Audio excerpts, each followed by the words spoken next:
Hi, these topical talks gonna show you how to write bold, italic, strike through on YouTube video comment. Follow these easy steps to easily do it. As you can see right now, I'm on my YouTube and watching a video here, and I'm tapping on this comment box, and to post a bold text comment, all you have to need, just type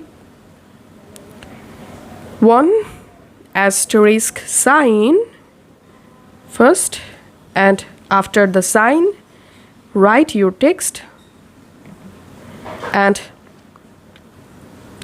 again write another asterisk sign.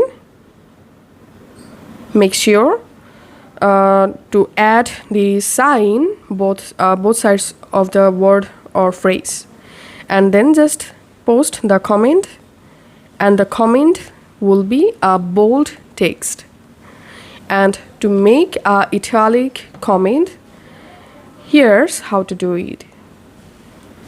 To make a comment italic, first of all, use underscores and then write your text.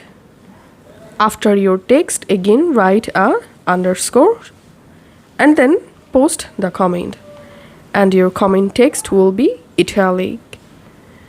And now for strike through, put hyphens or dashes before your text. The same way, after your text, also given hyphens or dashes, post the comment, and your comment text will be strike through. So this is how we can write bold, italic, strike through on our YouTube comment.